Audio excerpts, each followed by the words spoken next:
There we go. Hello, everybody. Good evening. Happy Wednesday. Hope everyone's doing okay.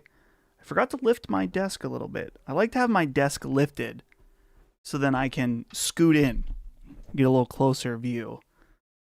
Hope everyone's doing good on this Wednesday night. I'm doing just fine. I meant to make a tweet for this and I completely forgot. So yeah, it is Wednesday, my dudes. I just ate some protein pasta for dinner. And I don't really care if it's protein, but it's what Holly made. Pretty good, not gonna lie. The room is still set up slightly in the Halloween lights. Hold on, wait. There we go. Do we look extra Halloween now? Dude, it kind of works with the shirt. The blue and the orange. Not bad. Not bad at all. But yeah, welcome to the stream, everybody. What else is going on today? Today's been I don't want to say a boring day, but I released my Halo video earlier today. We released Punching Up this morning for Last Stand. We got Defining Duke later tonight that I'm going to work on and then release tomorrow. So, let's see. What did you record today? I didn't record anything today, which is nice. Other than I'm doing this right now, which is kind of like a recording, I guess. So yeah, no recordings for me today, thankfully. Tomorrow I'll be recording Sacred Symbols. And then no recordings on Friday, so that's nice. Let's see, happy Wednesday, Dustin and chat. That's right, dude. It's nice hanging out on Wednesday night. We can keep it super low key. Now someone earlier in the chat said Chainsaw Man was so good. If you guys missed it, I do have a Chainsaw Man video on the channel, and I wanted to explain this a little bit because on Sacred Streaming on Monday, I was talking about how the video had bombed, and I've never seen this before with a YouTube video because YouTube will show you like a chart that's like or not chart, but a graph that's like, it'll show you how your videos normally do. And dude, for the first 8-9 hours the video was live, it was totally like rock bottom. And I was like, you win some, you lose some, you know? But then at like 10 p.m., YouTube figured out who to spit the video out to and just shot up. Now, there's something else to consider here because I don't know if I've ever released a video before on Monday. And I wonder if releasing a video on Monday is bad because I'm competing with myself with Sacred Symbols. That could be part of it. Now, I got to get a tweet for this live. So give me a second here. We can keep chatting while I do this. I'm not very prepared. I just got out of the shower, though. So I'm feeling very fresh. Live now. Let's talk about November releases and parentheses and anything else, really.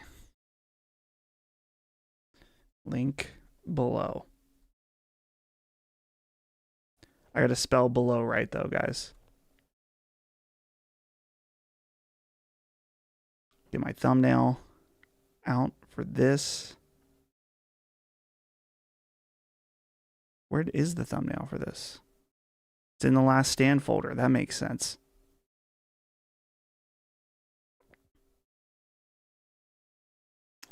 Now, where do I find the link to my own video? What's the plan for Halloween? No plans as of right now. I think we might get together next weekend just to hang out, but no one's really doing any Halloween parties this year. So, and that's fine with me. I like Halloween parties, but yeah, no plans this year. My dress up for Halloween this year was on a summon sign this year. Okay. I almost have this tweet out. It's been very difficult. We did it. We did it, chat. We got the video. We got the tweet out. 53 concurrents. Wow. So, guys, I decided I'm not live on Twitch today because I realized it's probably just not worth the effort. And I'd rather not people spend money on a subscription there when it's just like, what are we doing? You know? What is James Solar doing if not helping you? James, I don't know if he's here right now. James, are you out there? I just watched your Halo video. I'm behind on YouTube at the moment. Oh, cool. Well, thank you. That's fresh. That just came out a few hours ago. Did you ever watch Look Back? Probably Fujimoto's best one-shot. I did watch it, and I thought it was great. I was just talking about it with Holly today, actually, that I was like, man, that was pretty good. Am I into techno? Not really. I'm a normie when it comes to electronic music. So like Daft Punk. The RV Theria discussion made me want to smoke some virtual cigs with the boys. Great episode. Dude, we've only played that game one time. I really want to go back to it. Because we really did have a fantastic time playing it. But now that the Battle Royale for Battlefield is out and Arc Raiders this weekend. Oh, look here. Right as I said that, Arc Raiders going to be the next big thing. It's a really crowded time, but I think the hype for Arc Raiders is super high. Super high. So there's just so much stuff going on right now. Let's see. They announced a Resident Evil 9 Switch 2 Pro controller and an amiibo. Definitely did not see the first special edition controller being Resident Evil and not a Nintendo IP. That's interesting. Let's look that up. Because I saw that they announced the Resident Evil pre-orders and stuff. I want to see this amiibo.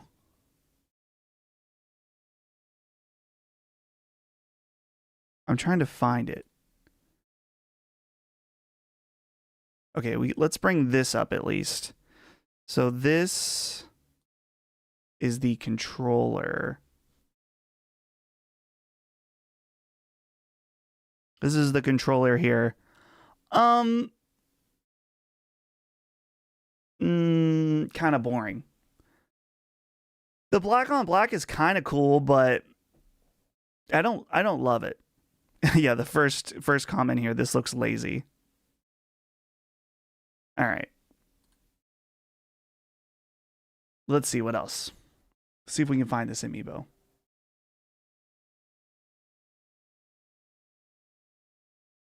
I'm searching Resident Evil. Okay, here, Nintendo Wire.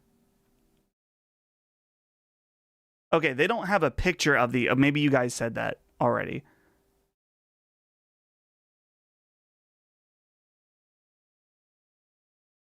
Yeah, they don't have a picture of it yet, but they just confirmed it's getting one. Pretty interesting. Yeah, no picture of said amiibo yet.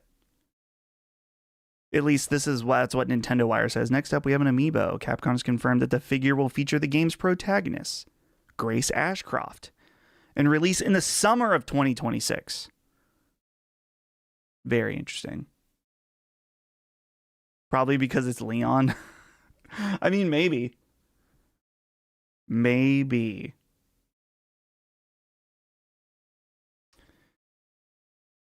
Pretty cool, though. Pretty cool.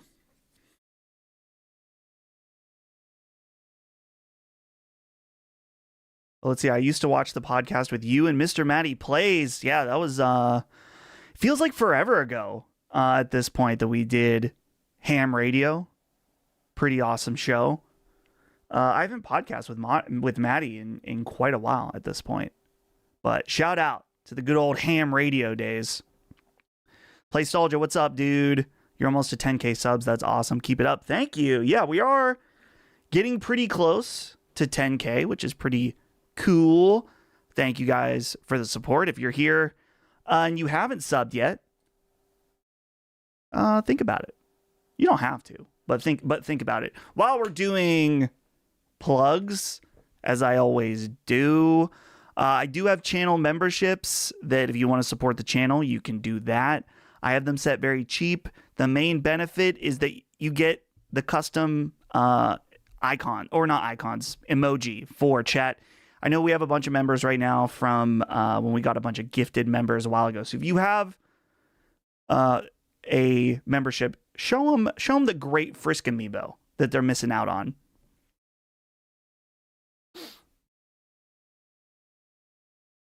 Wait, this is the first time I ever saw you, I think? Whoa.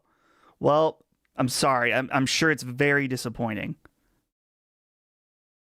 Ham Radio Wednesday stream sometime. I wouldn't be opposed to streaming with Maddie. Maddie records Duke, though, on Wednesdays. So probably unlikely to happen.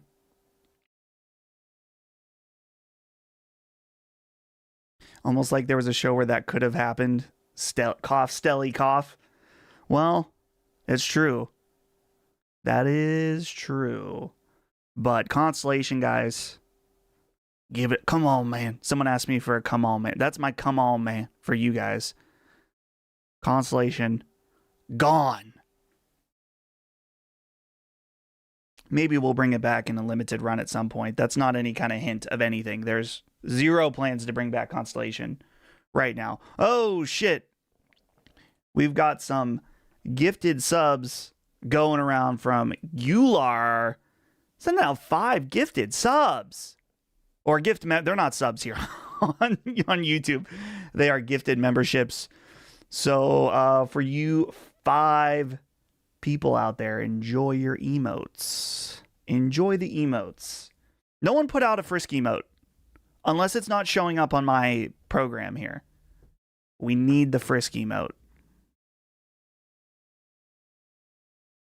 Are we still talking about Stelly? Are we still talking about Stelly? I'm talking Stelly 2.0, no topics, just BS. The Constellation is the people. I am not opposed to that. In fact, I, at certain points throughout Constellation's history, suggested no topic Constellation. Honestly, what would be cool for Constellation, for a Constellation revival, would be Constellation, no topics, 4 people, live. Live Constellation might be kind of gas, guys. Would be pretty neat. I just made that up right now, so don't think that I'm planning anything. Holy shit. We've got even more gifted subs going around from Stew Dog. Gifting 10. I keep saying subs. It's memberships. So a bunch of you now will have access to the Frisk emote. Is the Frisk emote coming through? Oh, you know what? It's definitely...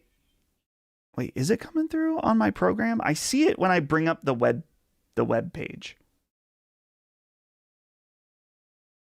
But there's a couple. I think I now have the ability to add even more. Okay, now it is coming through.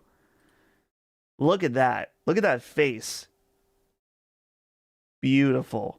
I will add more emotes. When I first added the emotes, it's based on how many members you have to get more emotes. We have probably passed the threshold to make more emotes. So I will add more. Let me know if you guys have anything specific that you want to see as an emote. We can make it happen. But yeah, thank you so much. Who was that? Stew Dog. Once again, that 10 gifted. That's so very generous. And for everyone that got a gifted membership, enjoy those emotes. Thank you for supporting the channel. Now let me catch up here on some chats. How old is Frisk? Frisk is 7 years old.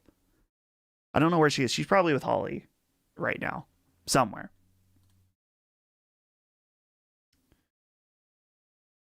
We need to revisit the sacred symbols topic from 2 to 3 weeks ago. Everyone calling everything emo today. We never called Fall Out Boy emo. Get out of here with that retcon.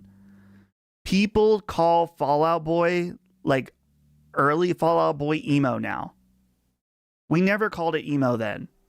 Basically, anything that was like Hot Topic music, whatever, Hot Topic bands, we now, like, people just refer to all of them as emo. And I don't agree with that. I was talking to Holly about this when we were in the car on our way to Pittsburgh on Tuesday. I was like, a Dashboard Confessional song came on. I'm like, this is what we called emo back then. Now everything in the 2004 to 2012 alternative space is considered emo. You guys cannot like the take, but it doesn't make it any less true. Just kind of came here after watching your Halo and Ninja Gaiden video. Good video, mate. Thank you. Thank you, guys. Appreciate it. That was a fun video to make and exciting just because if you guys want to talk about this, we can. That code was gifted to me by, or provided, not gifted. That makes it sound like a bribe. It was provided to me by Xbox. I was hoping, like, originally my goal with getting codes early is that I'm not necessarily trying to get a video out at embargo, but just because it's a meat grinder of getting views. And so the goal was to get it early so I didn't have to kill myself to get it out within the week. So that may happen again in the future. But thank you for watching. I keep trying to get Colin to say the words Schlong Island Piper. Just change your Patreon name to that. Schlong Island Piper, and he would read it. That's a great name.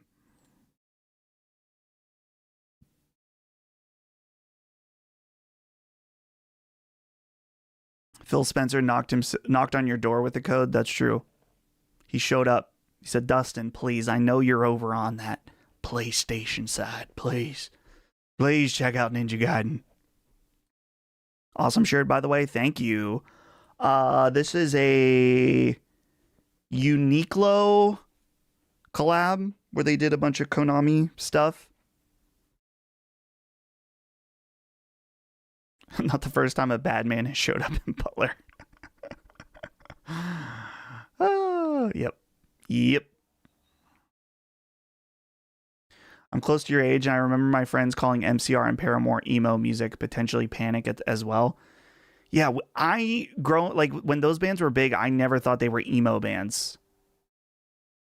But it became a blanket thing. Dustin, wear the straw hat from One Piece for an emote. I don't have one. I'd have to get one in order to do that. Are you or Last Stand planning any friendly games for the Game Awards? We will probably do a Game Awards betting special. I don't see why not. Definitely. That seems like an easy home run. We'll probably stream it too, I would assume.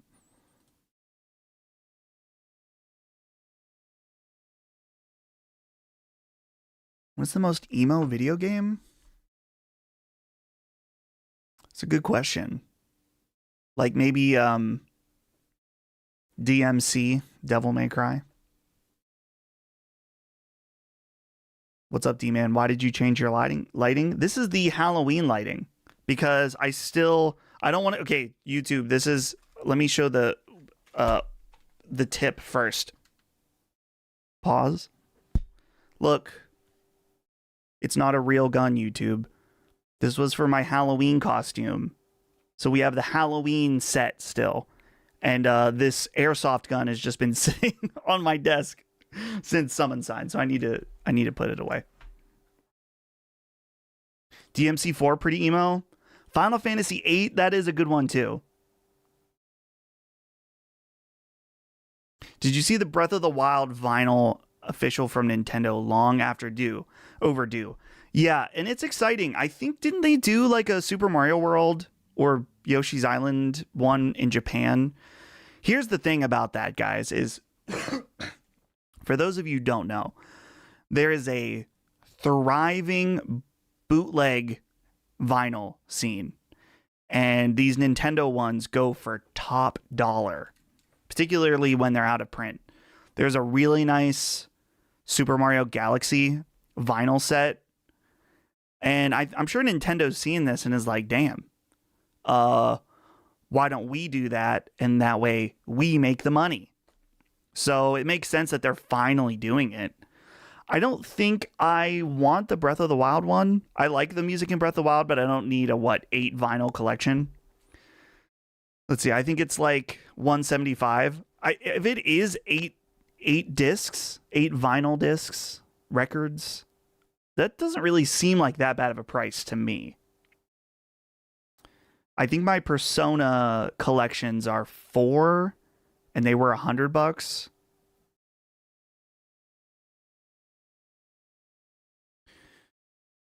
Who's my favorite character in Expedition 33 gameplay wise?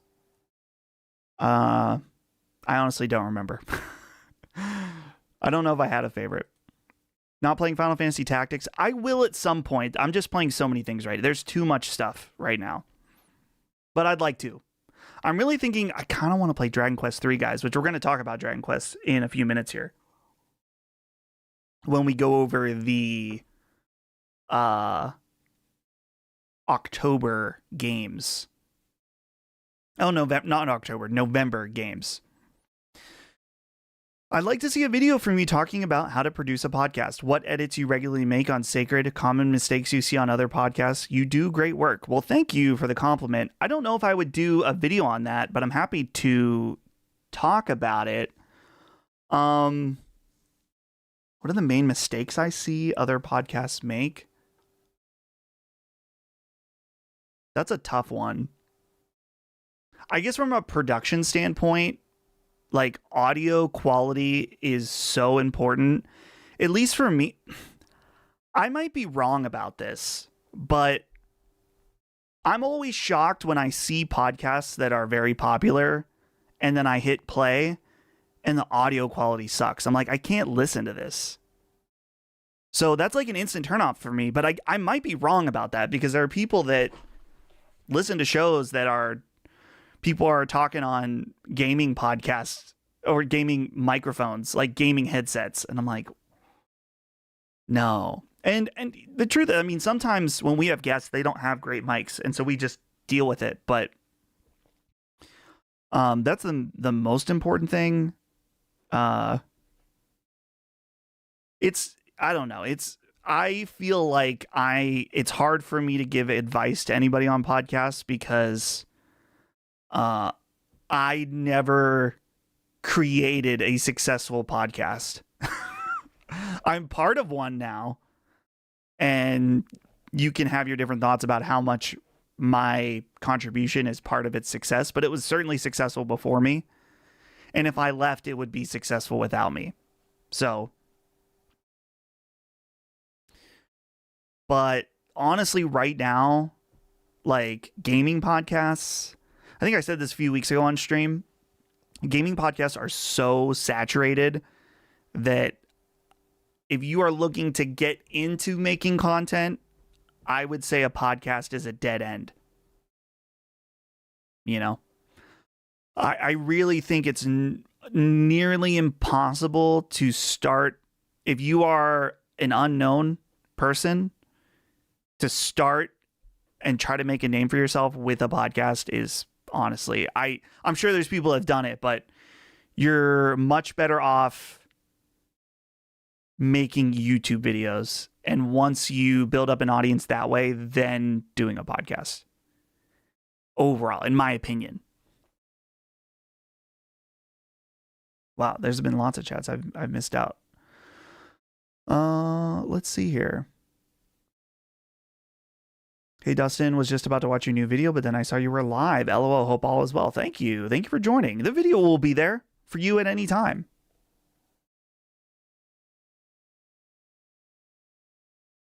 All right, I'm just going to skip down here ahead because so we can stay on the what we're talking about here.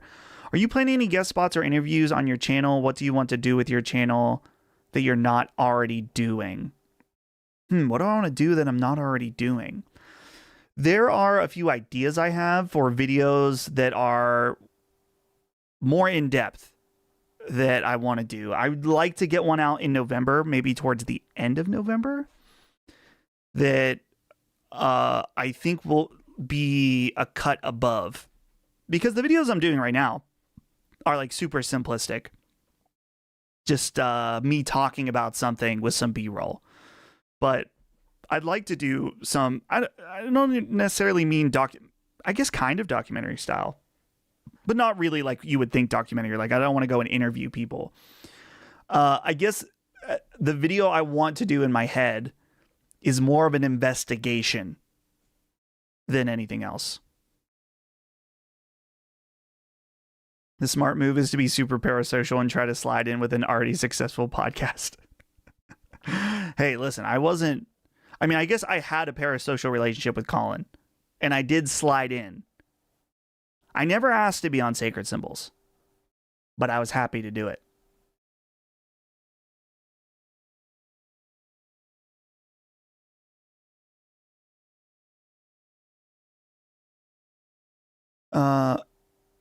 Let's see here. Thoughts on the newest Lockmort edit? He's a comedic genius. Yeah, dude. So we were discussing, like, Locke always sends it in advance in our staff Discord, and we were like, yeah, this is fucking awesome. I said, I was like, there's gonna be some people that don't like that we used, or Lockmort used AI to make fun of AI, you know, but it's just not that serious, you know. It's not that serious. But yeah, he did an amazing job. He always does. And it's an amazing edit. Everyone should go watch it. Thanks for answering my early question, not to overanalyze, but do you struggle with imposter syndrome? I hope not. You add so much to LSM. Do I struggle with imposter syndrome? I think everyone does at certain points. I wouldn't say it's something that I like think about all the time. I think my imposter syndrome comes down to sometimes if I'm thinking about like a video idea, like the reason I didn't do this YouTube video channel sooner is that sometimes I would think, well, I could make a video about, I don't know, a game or a news thing or whatever. But I'm like, I don't know if I have to say what I have to say is that interesting, or if it's anything new. Like, why would I do it if there's already a million videos on it? And I think eventually I realized that I was like, well, some people just want to hear you talk about it, and so you should lean into that. So that's really what I'm going on.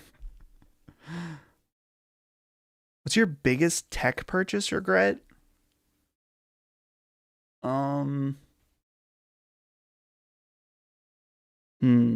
Probably the Razer laptop that I bought in 2020, because it was really bad for editing. But now it's Holly's gaming computer and she loves it and she has no problem. Well, I don't want to say she has no problems with it, but just listen to Summon Sign with Jimmy Champagne earlier today. I really enjoyed listening to him, as he is also a big movie buff like myself. Yeah, you should check out his channel, Real Ones, which is his movie horror channel that is awesome. And thank you for listening. I've always wanted to do a podcast similar to Sacred Symbols for the sake of just getting to nerd out and talk about games with other passionate people. Nobody in my life really gets it, so I have no outlet. Well, you could still make YouTube videos. You don't need anybody else to do that. I guess it's not quite the same as talking with somebody. Another thing too about the podcasts are a dead end. I think podcasts are a dead end if you are trying to make something that's like financially a financial endeavor out of it. But if you are in doing a podcast for like, I want to hang out with these friends and I want to talk about games because purely I enjoy it, then fucking go for it, dude. I mean, yeah, absolutely. Just do it. There's no problem. I have no problem with that. And I guess the other thing too, someone was asking about podcasting is you just gotta do it to get good at it. Like, it was funny when I first started on Sacred Symbols, some very nice comments from people. They were like, wow, Dustin sounds like a natural. It sounds like he's podcasted before. I had to laugh to myself. I was like, that's because I have. I had been podcasting since like 2015 before I was on Sacred Symbols. So I had like 5 years of doing it, and I still don't even think I'm that necessarily good at it. But I had the experience that when the time came, I was able to take the opportunity and do it. I don't know. It's up to you guys how well I do at it. What was your reaction to being offered a permanent host on Sacred? Well, the way it all went down was Chris couldn't make it one day. And so Colin was like, what do you think I should do? And I was like, well, you should ask Maddie, is what I told him. Maddie wasn't available. And I was like, well, if you don't have anybody, I'm willing to hop on. But it's up to you. And he had me on. I don't remember what episode was the first one. And then so it was like a straight, I don't know, 3 or 4 months after that Colin was having me hop on episodes. And eventually I was like, he was asking me to come on every episode. So it was episode 150 that he made it official that I was on the show, which was cool. And yeah, it was like crazy. It was, my reaction was like, what? And I'm still very, very thankful and feel very, very honored to do it.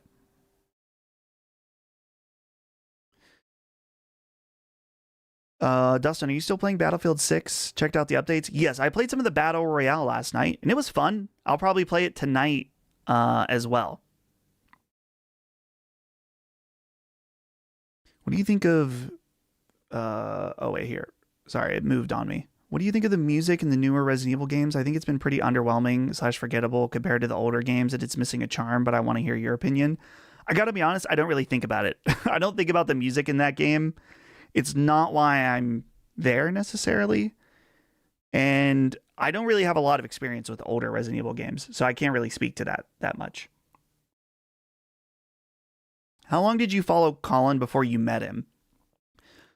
I started listening to Podcast Beyond, I think around the time the PS4 came out. It was probably 2012 or no, it was definitely probably 2013, maybe 2012, where I was working at my video editing job and was looking for PlayStation podcasts to listen to when I started listening to Beyond.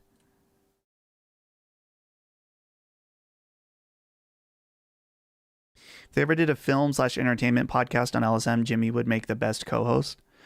I mean, yeah, that would be cool. I would love to do a podcast with Jimmy someday about something, but I'm satiated in my life with how many podcasts I'm doing. So, but yeah, he would be great at it. Wow, I'm so behind on these chats. There's a lot of people hanging out tonight. How many people are hanging out tonight? 126. Holy shit. Now, I told Jaffe that I was going to help direct people to his stream after this, and I think I might have fucked it up. Maybe there's still a way for me to do it. I'll figure it out later. I'm super behind on these chats. Let's see. I thought this was interesting, though, and then I might just skip ahead, so sorry. Do you worry about overlapping opinion about different subjects with other videos? Even listening to Last Stand Media, I noticed Colin saves an opinion because he's already gave it in another video.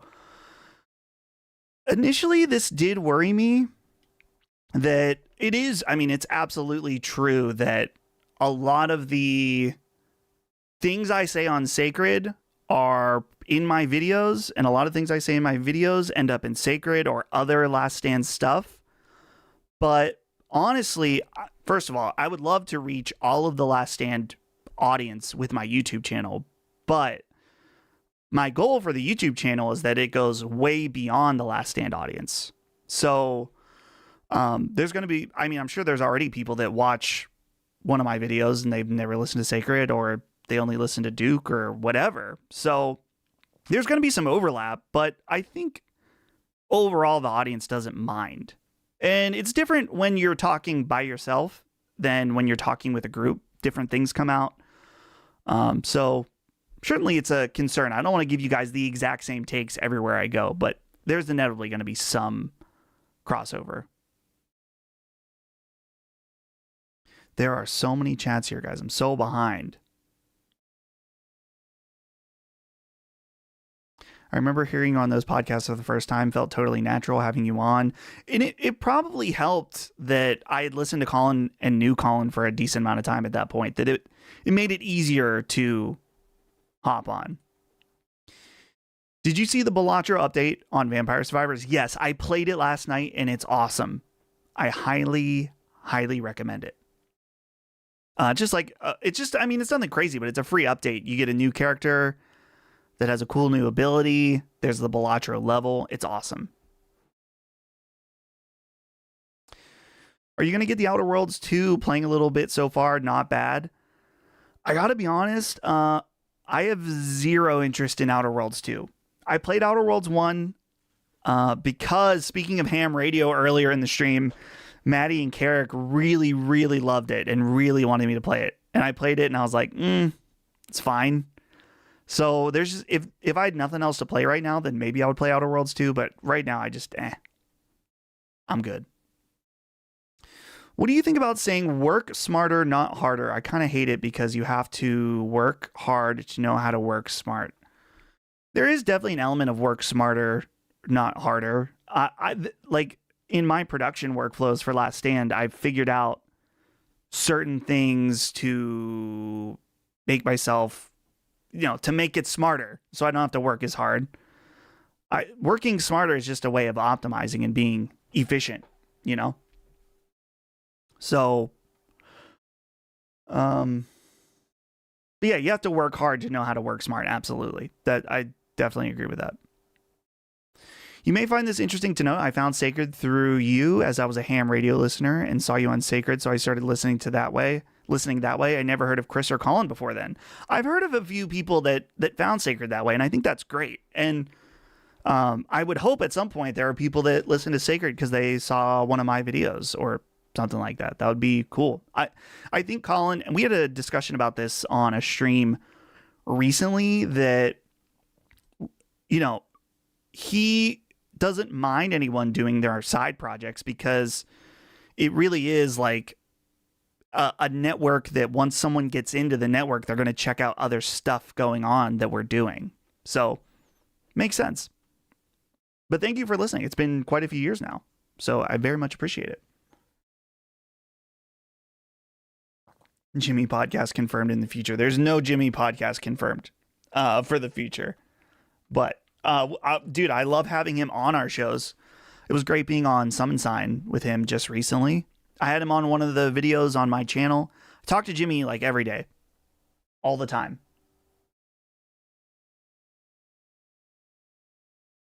What software is making messages pop up on screen? This software is called Social Stream Ninja. It's free. And it's a little finicky to figure out, but once you figure it out, it's good. New camera angle is awesome. Fuck the haters. I feel like I don't have it quite down yet. I feel like, okay, if I'm being honest with you guys, very vulnerable. The way the light is, when I turn this way, it shadows under my neck, and I feel like it's kind of unflattering. So I might need a second key light or something. It's not quite right yet. It's not quite right. We start going over November games yet? Not yet. We've just been hanging out, talking. We will get into it. I have the list up, so we will get into that soon. Oh, David Jaffe in the chat. I get the sense Colin is about to pull a Bilbo Baggins and just vanish, and he's setting all of you guys up for your own success when he vanishes. I mean, I hope not, because, I'm making a little bit of money off this channel, but not anywhere near enough to survive. But,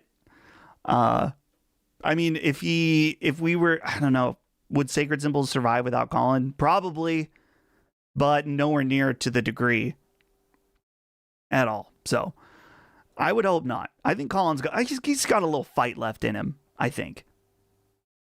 Man, my hair is looking a little crazy right now. I got a shower before the stream, and I accidentally clicked this. Colin says LSM has an open relationship. I didn't mean to click that, but that's funny. I scheduled a haircut for next Wednesday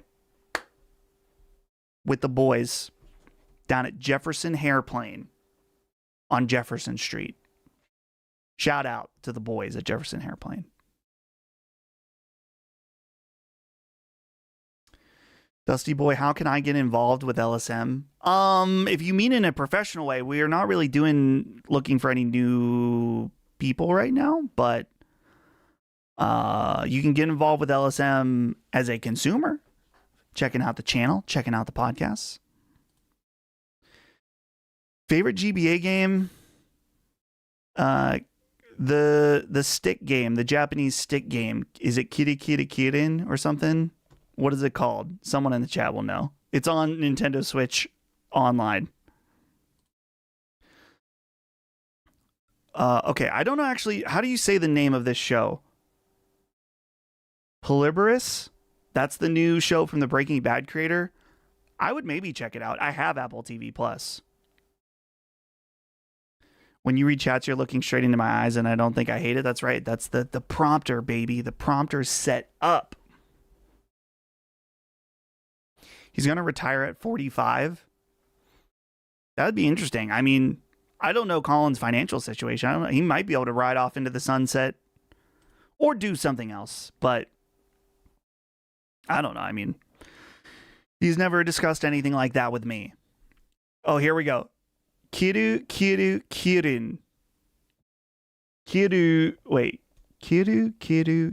Kirin. Yeah, that game rules. I don't know if it's actually my favorite, but it's the first one I thought of. Dustin, how can I become a host on Sacred Symbols? You have to kill Chris. You have to kill him. Sorry. Take him out. And then you have to wear his skin on the show. So I guess it wouldn't be you. People would still think it's Chris. But you gotta get the voice down also. Oh, you're right. It is Kuru. Kuru, it's not Ki. It's Kuru. Kurin. My Japanese pronunciation is rusty.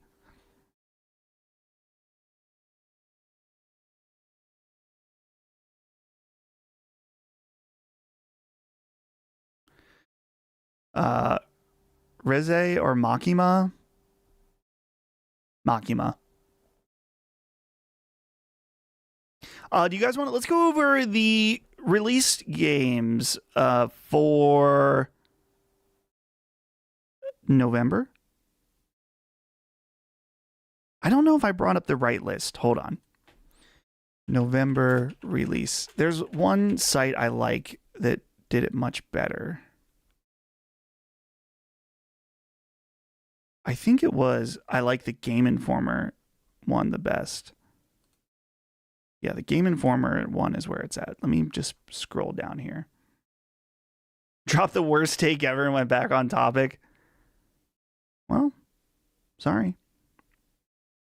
Fight me. All right, let's make this a little bit bigger for the boys. Okay, here we go. Now let's switch over to this. So let's talk about some November releases.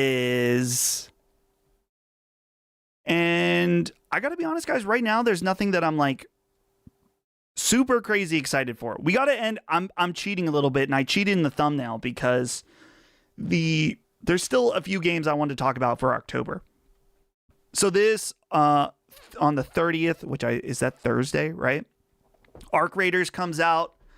I gotta be honest, guys. When I played the open network or the server slam, I wasn't in love with it, but I didn't give it a fair shot because I never played with a 3-person squad. I played a little bit of duos, so I'm gonna be playing this. I'm gonna give it a fair shot. So many people are hyped about it. I feel like it's gonna be great. So, Arc Raiders, definitely check it out. I mean, it's Embark. Embark is the new Bay in my mind. With, of course, my beloved, the finals, which I haven't played in a while because of Battlefield, but the finals will be back. Finals is better than Battlefield. Clip that, bitch. Put that everywhere. The finals better than Battlefield 6. Also, coming on the same day, Dragon Quest 1 and 2 HD 2D remake. Every time when I saw the reviews, I watched the Happy Console Gamer review, and it looks great. I think I should play 3 first, though, right? Or do you play 1, 2, and then 3? Based on release, I feel like I should. I own 3 already, but I was talking to Holly about this today, and Holly is a Dragon Quest gal. Through and through, she's a Dragon Quest gal. She's kind of like a new Dragon Quest fan, but she's legit. She played 11 all the way through. She played, which, by the way, she played it all the way through.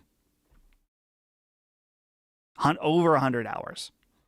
She played Dragon Quest, what's the...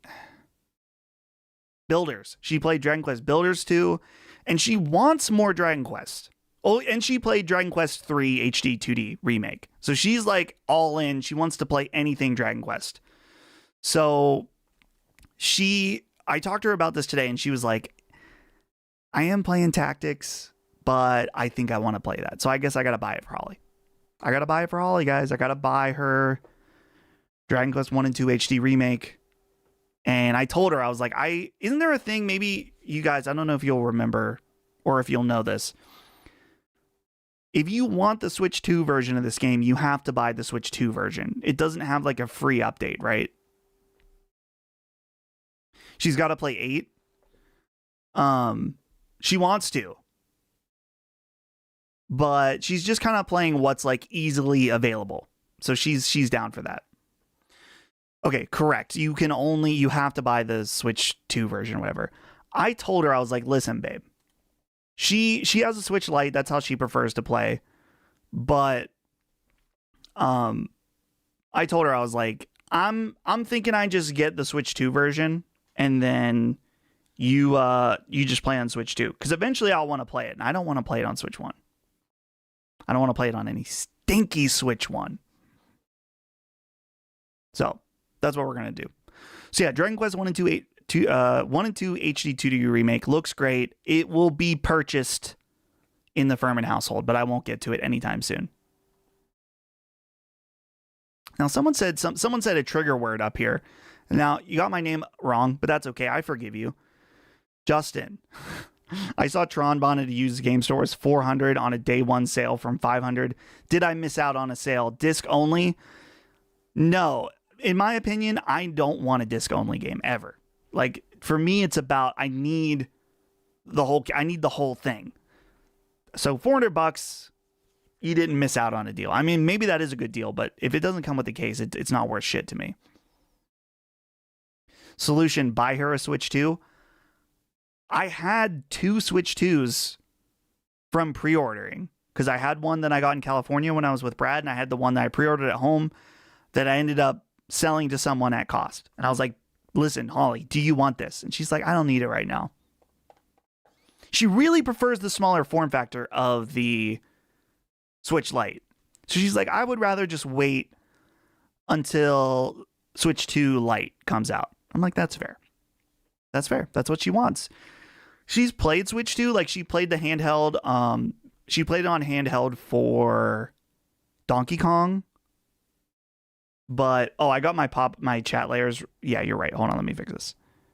Oh, wait. Here. Where's the chat? Right here. Doop. There we go. Okay, thank you. Thank you for pointing that out. Appreciate it. So, yeah, at some point she'll get a Switch 2. I would buy her a Switch 2 right now. If she said, Dustin, I want a Switch 2, I would do it. I'd go out right fucking now. I would turn this stream off and go get her a Switch 2. We got a $20 super chat up in this bitch. I don't know why I went that hard. From Future Millionaire 26. I knew Colin from his IGN days, but after Kind of Funny, I just fell off. I saw a clip of his interview with Joe Rogan, and I instantly subscribed and joined Patreon. You guys got me back into gaming for just a little over a year now. Well, that sounds awesome. Thank you so much for that $20 super chat, future millionaire. And it's funny you bring up the Rogan interview. I was at the dentist, and just yesterday morning, I was at the dentist, and the lady that cleaned my teeth, she has cleaned my teeth before, and she's like, so you're still doing YouTube stuff, right? And I was like, yeah, I mainly do podcasts. And she's like, oh, I like podcasts. I was like, oh, that's cool. I do like gaming podcasts and stuff. She's like, okay. Well, yeah, the podcast I like to listen to is Joe Rogan. And I was like, my boss was on Joe Rogan actually twice. And she was like, oh. She's like, what's the name of your company? So I told her. So maybe my dental hygienist will become a Last Stand listener. Probably not. I don't think she didn't seem like the type to be into video games. But it is funny when people don't know about Last Stand or anything. If I pull out those like, oh yeah, my boss was on Rogan, people are like, oh, like that adds the legitimacy. But Future Millionaire, thank you so much for that generous $20 super chat. Very much appreciated. Thank you for supporting the channel. Okay. Switch 2 is just for Dustbloods? Maybe. Switch 2 is quite heavy, not really practical for long handheld sessions. Yeah, she just likes the form factor. I remember when I got a Steam Deck, I like put it in her hands. I was like, so what do you think of this? She's like, this is ridiculous. I can't handle this. I don't like it. And she's never played my Steam Deck ever. Dragon Quest 1 and 2 is a key card on Switch 2. Ooh, grody. Maybe I'd just buy digital then. I don't know. The key card, though, here's the thing, guys, with the key card. And I know we have a family account, so I know you can do the digital key card, but at least I still have something, you know? At least I still have something.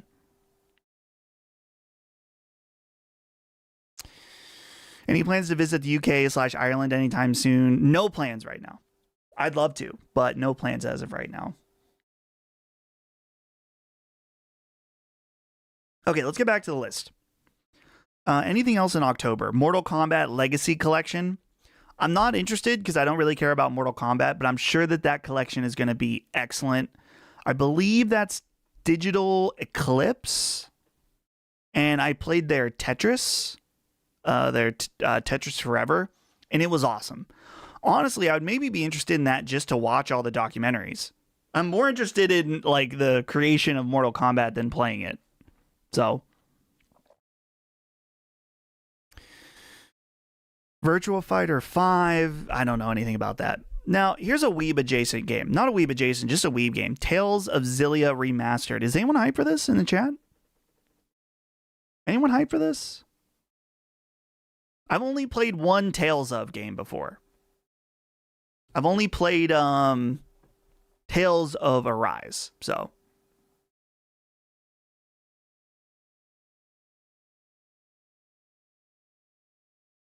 Kind of interesting. If I was going to play a Tales game, though, I don't think I would go straight to this one. I think I would, dude, I get the names of these games all mixed up. They already remastered the one that everyone loves, right? They remastered it on like PS4.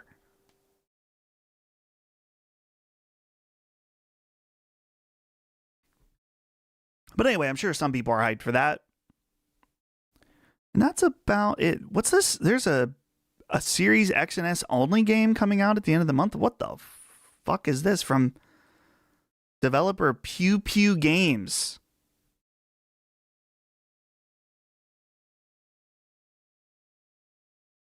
Symphonia. I think I'm thinking of Vesperia, because I always mix it up with Tales of Listeria. I played Tales of Arise for 12 hours and grew super bored. I liked Tales of Arise. It was too fucking long. Too long. Lumines Arise missing. We're not in November yet. We were looking at the very end of October. 150 people watching and only 47 likes. I mean, I don't even think about the likes. I'm just shocked that there's 150 people watching this. It's so much better than I would ever do on Twitch, guys. So much better than I would do on Twitch. So thank you guys for hanging out. Pretty dang cool. Someday, maybe we'll get bigger than Sacred streaming. Probably not. But yeah, I have no idea what this game is, what this slop is. Maybe it's great. I don't know. Maybe that's a little harsh for me. Okay, let's get into the real November. Now, I want to talk about this first. How do we actually say this game out loud? Is it 1,000 times resist? Is it 1,000x resist? Or is it 1,000 resist? Now, while I wait for you guys to reply, I want to answer this question. Have you thought about streaming not during Jaffe and Gene? The reality is this is really the only night that I can stream.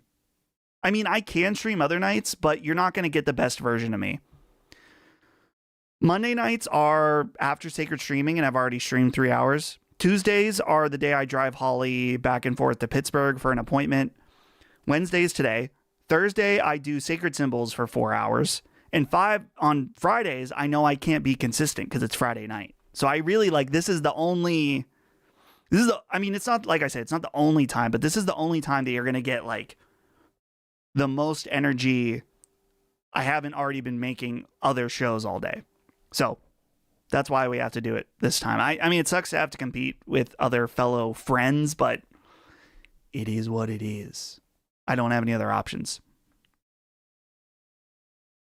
1,000 cross resist. I think that might be it. A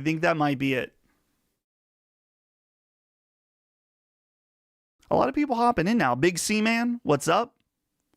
The third one, 1,000 resist. Maybe.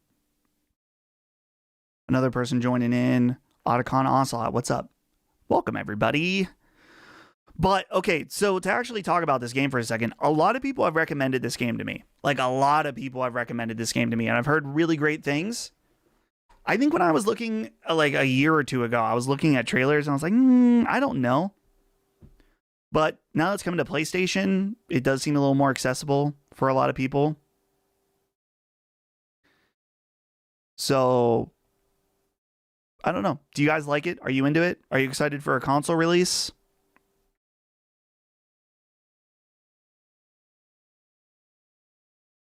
Worst game I've played this year? It's on, like, I know I played something bad. And I can't remember it. I pushed it out of my brain. Starfield. No. I'm not sure. I'll think of it at some point. So yeah, 1,000 times resist. Shout out. Okay, Age of Empires coming to PlayStation. Let's sing 2026, guys. This game's going to be fire. Okay, never mind. Oh, Satisfactory's coming to console. I've always been curious about this game, but I would not play it on console. I would definitely play it on PC. But that's pretty cool that it's coming to console, though. See, I'd recommend Lori... How do you say this game? Lorelei? I never know how to say it. I'm sorry, guys. I'm borderline retarded. Right down your alley, 15 hours roughly to beat. I've always wanted to check it out. I might at some point. Again, just so much stuff to play.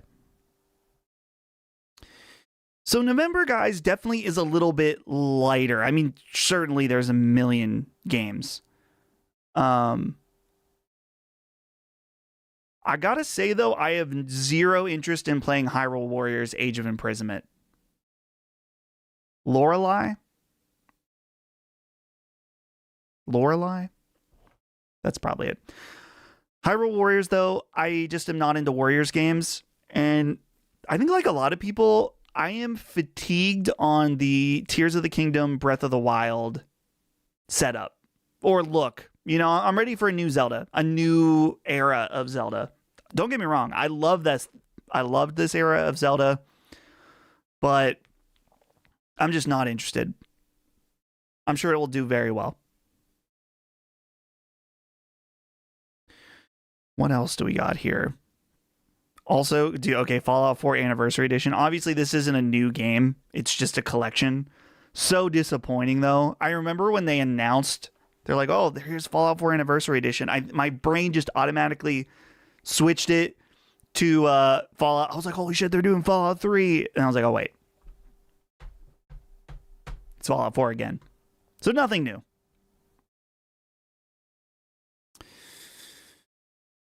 What else? Did I miss? When does Lumines come out? Wow, now that I'm actually scrolling on this list, there's like a lot. It's just a lot of random stuff. Oh, here, Lumines Arise, guys, November 11th. For those of you that missed it, there is a preview stream on my channel from a few weeks ago. A preview of what I would say, at least a near complete version of the game that goes well beyond what the demo has. And of that preview, you can see my impressions there. I really enjoyed it. And I think this game is going to be fire. I'm so excited to check it out on PSVR.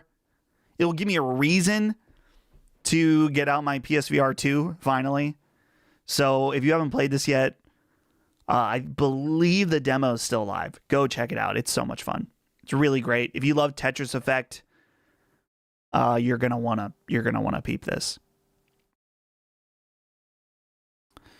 What do we got here? We got a bunch of Atelier games coming out. For those gooners out there that like the thick anime thighs, November, make sure to stay hydrated. Because these games are coming to PS5. I've never played an Atelier game. I'm not that degenerate. Yet. What is this game? Giga Sword. I've never heard of this. All right, let's get to some of the bigger ones here. Let's talk about... Okay, so they're re-releasing Yakuza Kiwami 1 and 2. Cool, but there's nothing really to even say about it. Call of Duty Black Ops 7.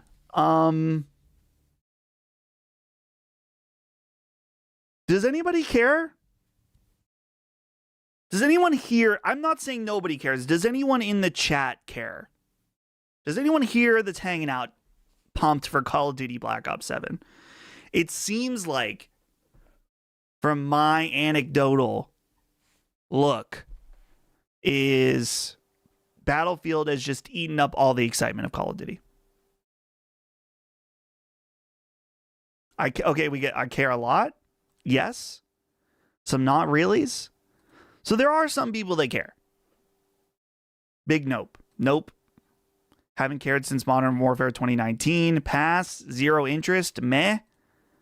Absolutely not. Negative. Okay, wow. Couldn't care about COD if you paid me. Playing Battlefield 6 and Arc Raiders.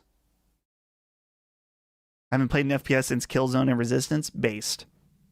Absolutely based. Still playing Black Ops 3 Zombies. Lost their touch a long time ago.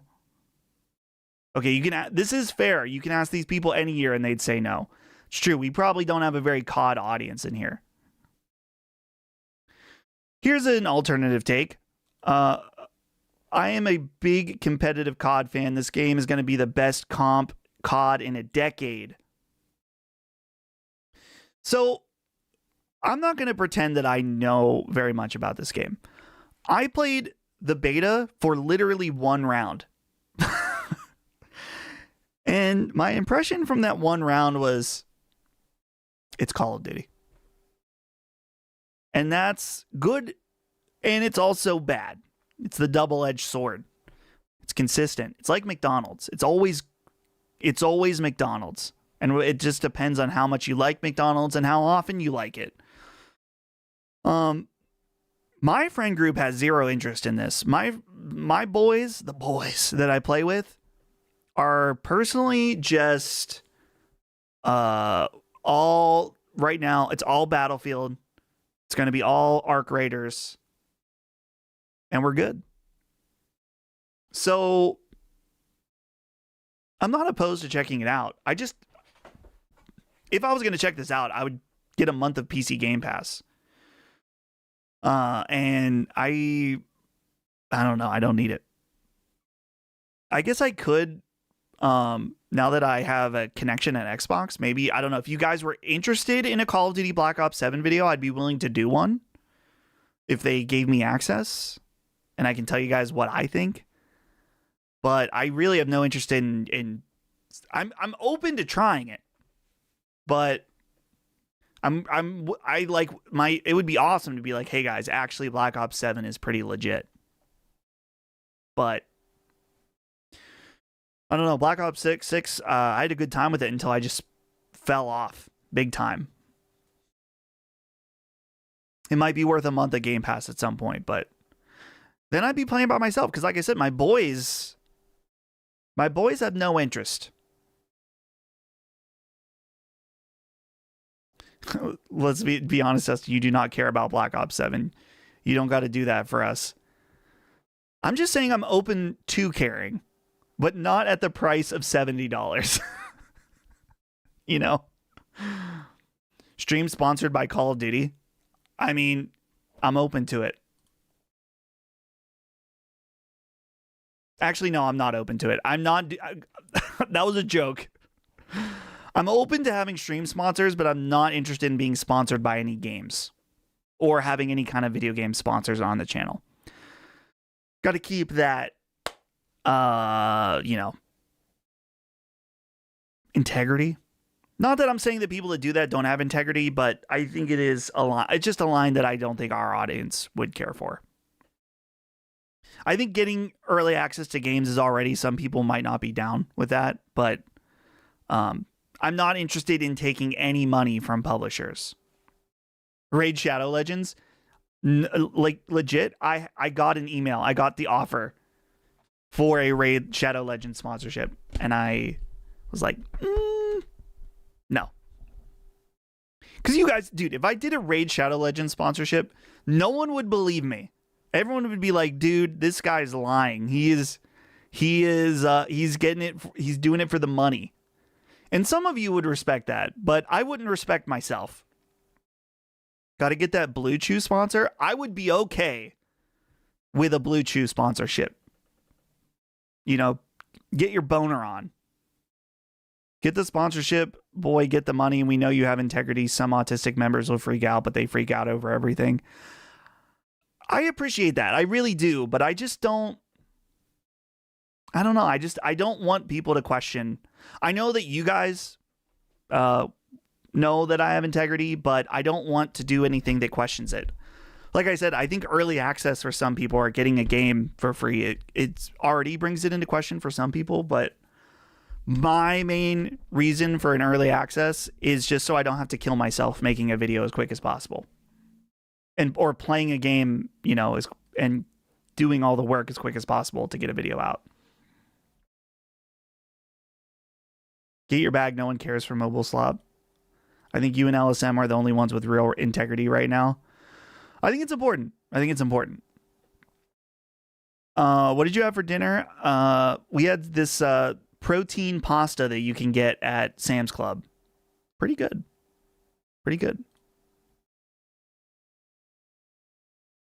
Everyone would know that you don't care about the game, so it would be fine. I know what you mean, though. Yeah. I really like that LSN doesn't take games from publishers. It separates you from all the other review slop. I understand the temptation for you, though, Dustin, but you don't need to do it. I don't need to. No, I can afford all the games. The idea, though, is just that when you make a video about a game, there is like a golden window to make the game or to make the video, in my opinion. And some people don't need to abide by this window. Some people can just, make a video whenever and get 100,000, 1 million views. I'm not one of those people. So in order for me to make a video and hit the golden window, I need to buy it at release, play as much as I can for 3 days or even more, maybe not finish the game. And I'm not calling it a review or anything, so there's no loss of integrity there. And then pump that video out as fast as possible. And I can do that. I've done it. That's what I did with the Silent Hill video, which I did finish it in time, but it was a lot. And so the idea behind getting an early access game is just so I don't have to kill myself every time I want to hit the golden window, you know? So that's it. That's the reason behind it. The idea is that I'm not making review slot because I have more time.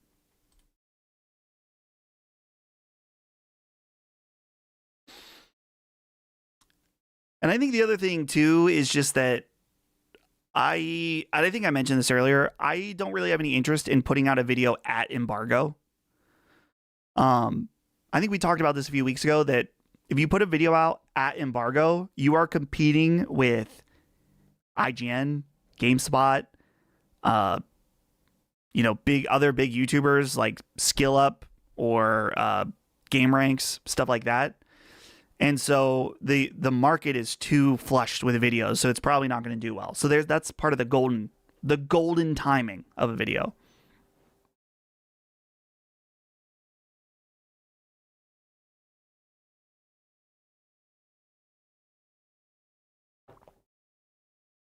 Personally, I watch reviews after I finish the game. Yeah, I mean, everyone's going to have their different timing on when they want to watch a review.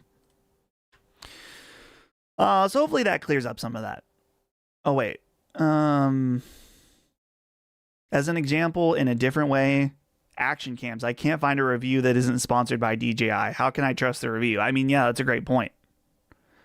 That's an absolutely great point.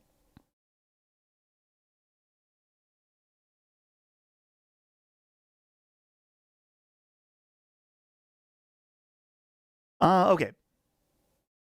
So let's go ahead. Let's go back to what we were talking about. I got a little sidetracked. So Black Ops 7, overall, we shall see. What else is here? Okay, so some ports. Dragon Ball Z, Sparking Zero, Monster Hunter Stories. The official release of Escape from Tarkov. Is anyone going to care at this point? I feel like Tarkov fans already have it. And I think that I think this is just like the Steam release, right?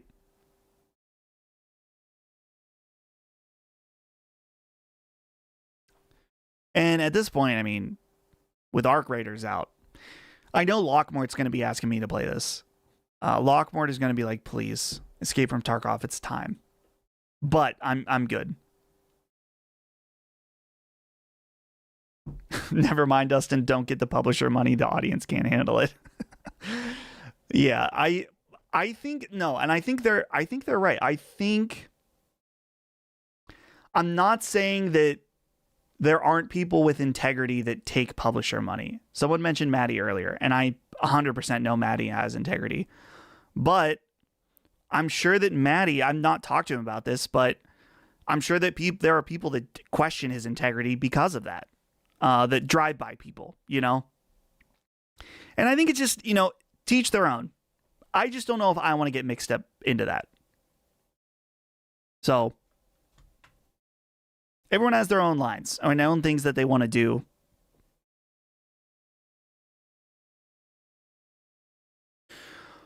What else is here? Where Wind Meets. What's this? I feel like I've seen this before. NetEase Games.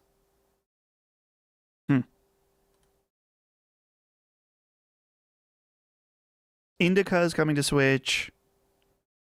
Where's the other big stuff? Deadpool VR on Quest 3. I don't have a Quest 3.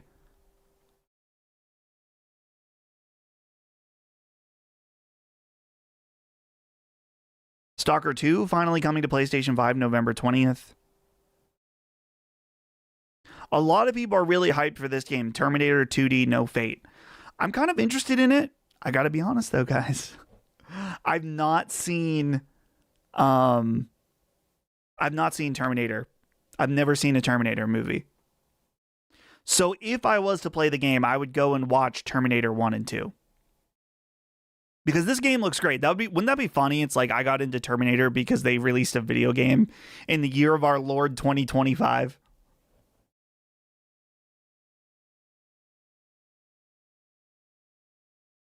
So yeah, I'm interested in checking it out potentially. Now this game, guys, Kirby Air Riders. This is a day one for me, baby. Day one, Kirby Air Riders. They announced my boy Rick. Who else is a Rick main? Chat.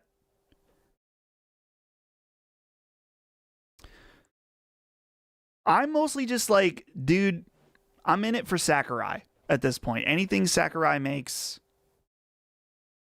I'm in. I'm in for it. Oh, I missed a super chat earlier. Sorry about that. How long have... Oh, no, okay. It was within 5 minutes. From LJW, a $4.99 super chat. Play COD on stream, but only if you have a 9 milligram ALP every match.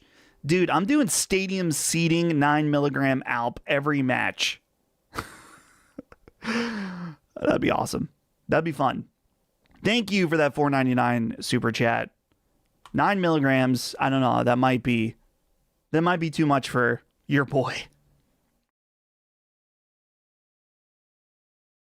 But yeah, Kirby Air Riders, anything Sakurai mates, I'm going to be in. And I got to play as my boy Rick.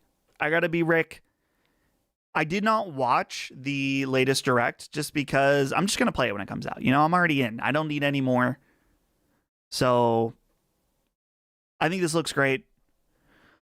And I think it'll be fun. I'm sure Holly and I will enjoy playing it together as well. So I'm in for it. And that's it for November. Did I miss anything big that you guys are excited for?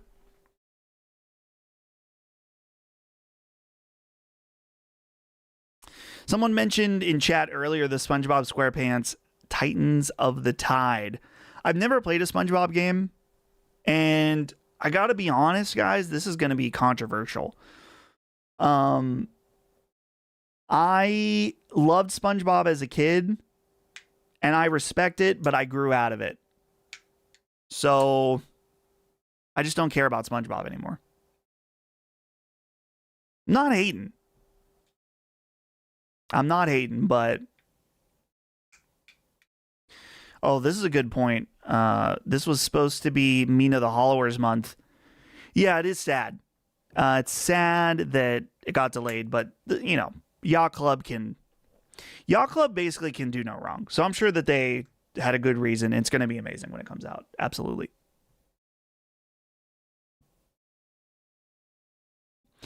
You have to play Battle for Bikini Bottom first. I think I need to play every SpongeBob game in order to make sure I have the context, actually. I'm scrolling over this list one last time.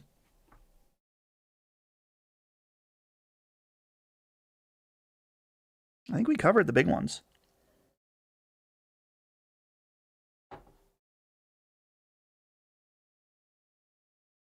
Deep Cock Galactic Survivor coming to iOS.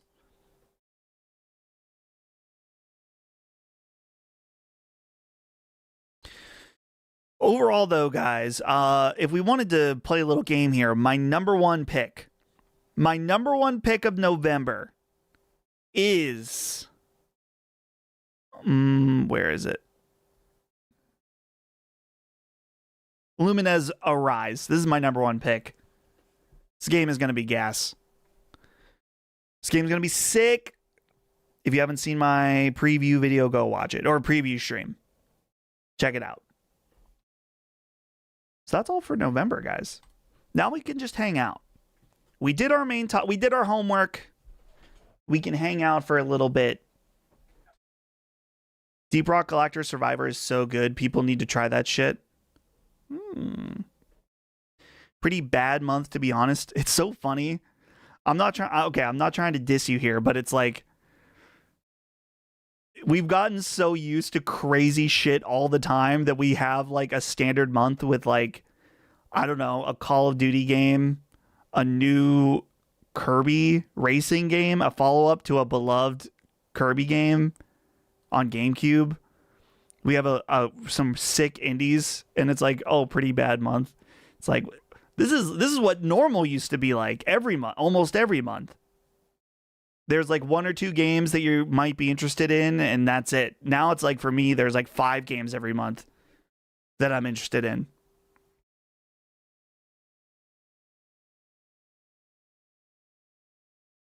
So, just busy. It also is hard being into so many different types of games. I respect people that are like, I like these 3 genres, and they can kind of focus in, they can lock in, you know? That's pretty good. That's pretty good. It would be a good life, simple life. And then there's, people like me that I'm practically interested in everything. What you're witnessing is Black Ops 7. Yeah, a lot of people getting out of the way for Black Ops. Certainly. Certainly there's an element of that.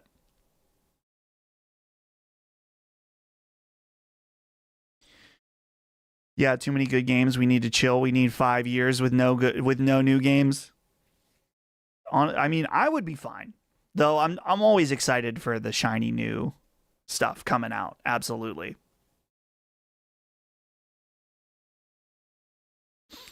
So glad November has no new games for me. I spent way too much in September, October. Yeah. After 200 hours, I finally got the Persona 4 Platinum. Congratulations. That's not an easy Platinum. Are you looking forward to the remaster? Yes, absolutely. I'm so excited. I want to know more. I thought it was weird how people immediately shit on the tiny, tiny bit of footage we saw. Because it looked, I'm not saying like, wow, I was amazed, but I'm like, it's like 3 seconds. Let's wait a little bit, guys, before we get crazy.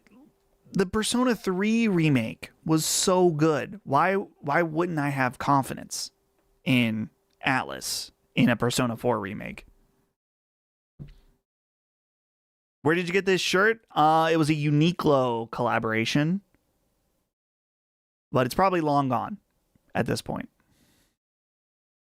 Probably long gone. I gotta figure out how to make it so when I'm done streaming, it points to Jaffe's stream. I'll do that at the very end, though. We can keep hanging at for a little bit. Hanging at downtown. You just want to go downtown? Or you want to go up there?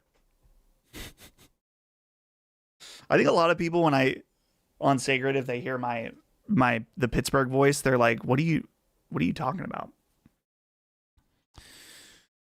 Dustin, I know you aren't the biggest Marvel fan, but have you seen Marvel Cosmic Invasion? It looks like an amazing beat 'em up and would be good for Sacred streaming. I think it looks cool. It looks really cool. I would play it. I just don't know if I would buy it. But it looks great.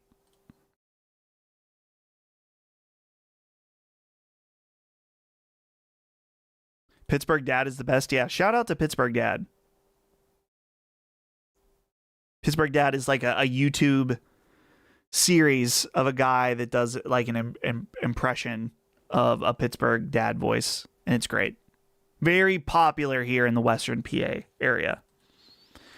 Can you do a good Colin or Chris impression? I can't do a good impression of anybody, so I wouldn't even try that.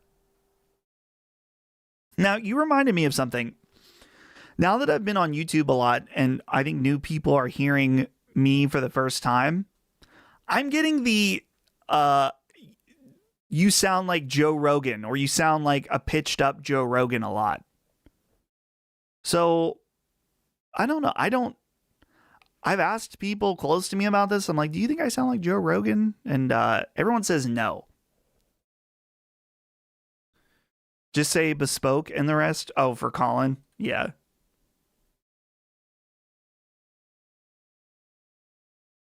Yeah, people, they say I sound like Joe Rogan. Chris's Trump's impersonations are spot on. Dude, I wish I could do any impersonation as good as Chris. And he can just pull them out of thin air. Just natural talent. Dustin, any games that came out earlier this year that you want to get back to?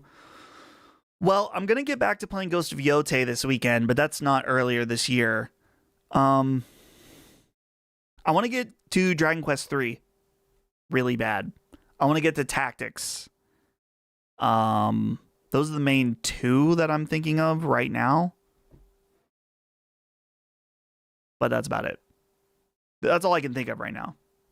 The George Lucas impersonation always kills me. Well, you see, Jar Jar is, he's the key to all this. I can't do it. I just can't do it as well. I can do it like a little bit. Okay, wait. They say he sounds like Joe Rogan. They say he looks like Big Joe Rogan, the best Joe Rogan. Oh, the orange chicken. Dude, the orange chicken is the key to Jar Jar. That's the picture of him in the mall food court. I saw a picture I sent to Holly the other day. It was a tweet and it had that picture of George Lucas in the mall food court. And it said like, he will do literally anything other than write The Winds of Winter. She laughed really hard. That was a pretty good Trump. Thank you. I don't believe you, but I appreciate the compliment. That was pretty good. I'm trying. The accordion. They're saying they're saying the heartless have returned.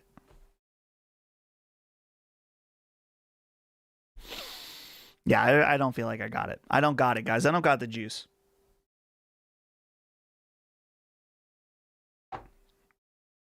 Before the stream, guys, I was watching One Piece.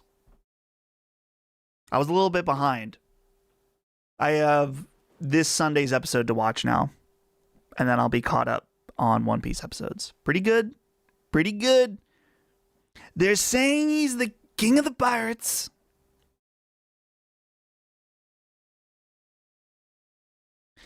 See, he's definitely got both of the final books completed. I truly believe that, and believe that he is saving them until his death so they go up in value. That would be kind of crazy.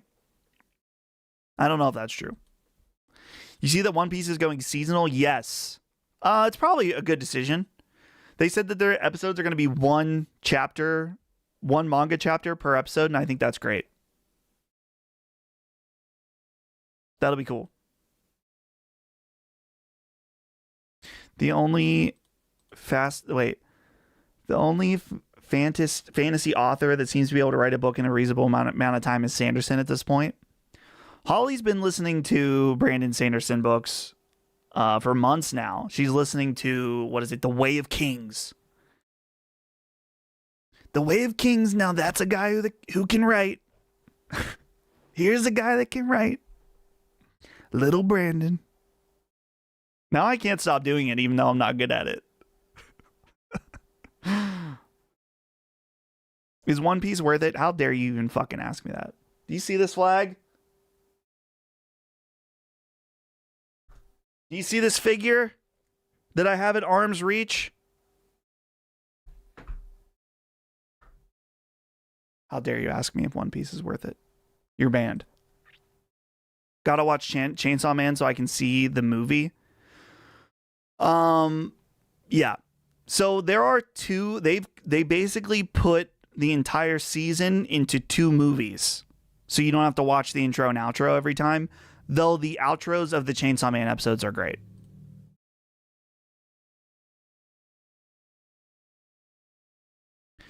I don't know if you've already talked about it, but are you excited for Dragon Quest? It is getting good reviews. I've never played any before, but my Switch is needing something.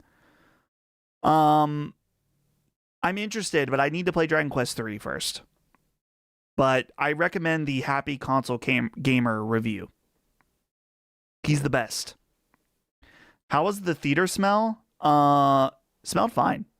In fact, it was not very full when I was there. Both times I went to see it. Now, did any of you see on Twitter? So, if you saw my video or listened to Sacred, you'll know that when I saw it in 3D, it was so dim that I could barely see anything. Like, the dark scenes in the movie, which is a lot of them, like the entire last battle, and a main section in the middle, all dark, you could barely see anything.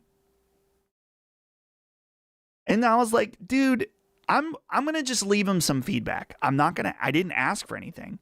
So I emailed him. I was like, hey, this is when I saw the movie, and I just want to let you know that it was so dark that I could barely see it. It was subpar. And I went and saw the movie again because it was so bad. So they emailed me back. Let me just read the email. Um, says, hi, Dustin.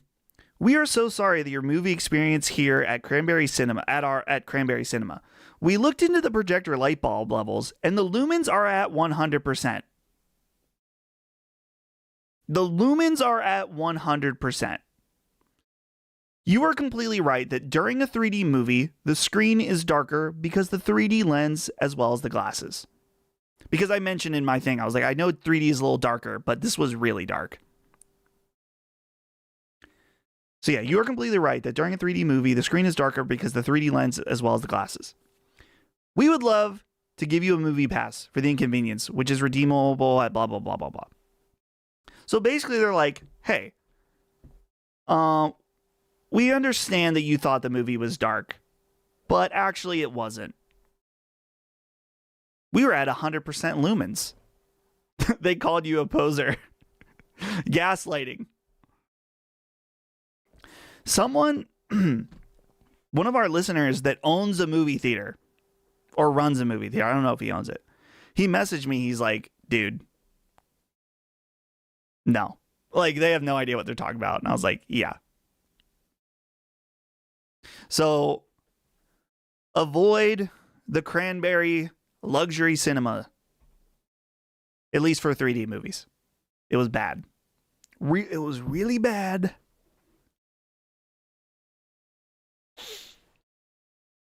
Like, something was wrong.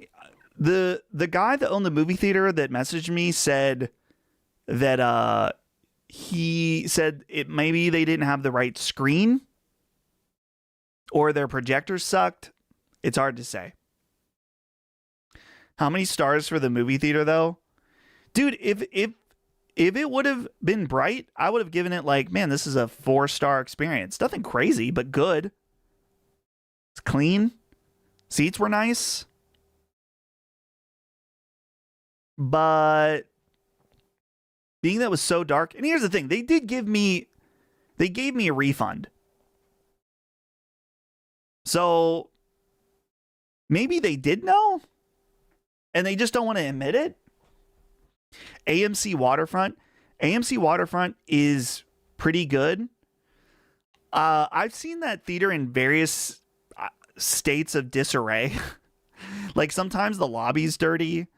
One time I was there and the police were there because a fight broke out. But the quality of the movie itself is nice at the AMC Waterfront. It does take an hour for me to get there, though. So there is that. But it is a nice theater. Go to the Dolby Cinema at the AMC Waterfront. It's good.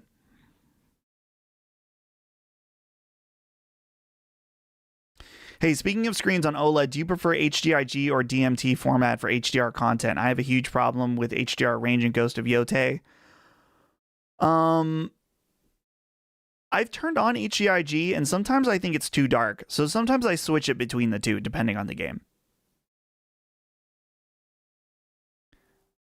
Do they have the Coke Freestyle machine? At the Waterfront, they do. I fucking hate the Freestyle machine. I hate that shit. I don't want to touch some grody ass screen that hasn't been cleaned in 10 years. I'm 45 minutes from the King of Prussia, where they always have Nolan movies playing in 70mm IMAX. Dude, that theater is right near where Too Many Games is. Lockmore, what's up with all the nerd talk about hot chicks? Well, we were talking about the Atelier series earlier, Locke. And she's got some thick thighs, so you missed out. Can you do a mini tier list on these 2000 Christian bands? Norma Jean, Reliant K, For Today, Under Oath, War of Ages, August Burns Red. Okay, I'm going to do this right off the cuff. S tier, Reliant K. A tier, Under Oath.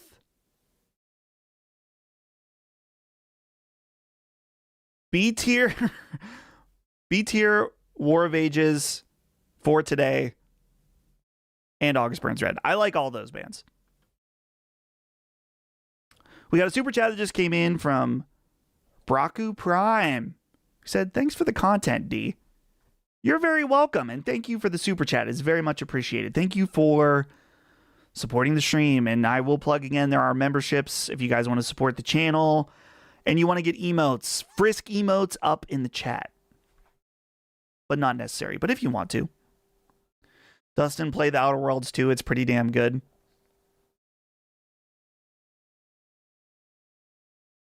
I thought it was woke. I thought all of your companions were, you know, ugly. Is that true?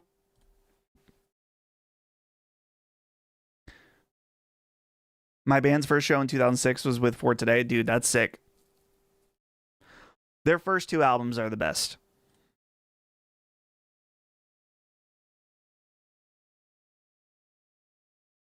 You watched Chainsaw Man? Oh, he's asking Locke. Yeah, Locke, time to watch Chainsaw Man. There we go. You can get access to these beautiful Frisk emotes if you become a member. You don't have to. That's all you really get. You just get the emotes and you get my appreciation, if that means something to you. Maybe it does, maybe it doesn't. So it's up to you. We have another super chat, though, from Stephen V29, who says, have you played the Battlefield 6 Battle Royale yet? And if so, do you like it? I did play a little bit last night. I like it. I remembered why I mean, Battle Royales are fun, but there's like an equal amount of frustration to fun. I did have a moment where I took out like an entire squad nearly by myself last night, and that made me, I was pissing, shitting, coming, shooting ropes. I felt so good. And then we lost shortly after that, and that didn't feel so good. Look at those emotes here from Future Millionaire. Hell yeah. But yeah, the Battle Royale, it's good. I'm going to play more tonight. I like the boys normally we get on at like 9:30, 10. So we will be checking that out. Thank you for the super chat, Steven. Appreciate it. Hey, Dustin, greetings from Luxembourg. Hello, Europe. How are you? Dustin, should Sony start making anime games since their movies are doing so well? If so, I think that Bandai Namco and other devs have that down. I think if Sony made a JRPG and like had an in-house Japanese studio, that would be sick. But I feel like other teams, they might be looking at that and be like, why would we do that when those games are just coming to PlayStation anyway? Steam reviews for the Battlefield 6 Battle Royale are rough. To me, it just reads like people are whining because they're worried that the multiplayer is going to focus too much on Battle Royale, and apparently the Battle Pass requires you to interface with the Battle Royale, and I don't know.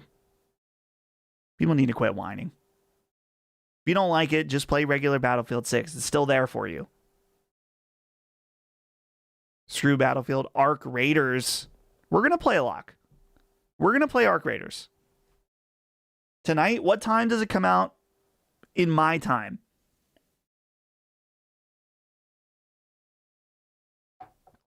Locke said he's too old to play Battlefield. He's mad because he loses too much. And he uninstalled Battlefield after spending $70 on it. Forcing people to play BR is lame as hell.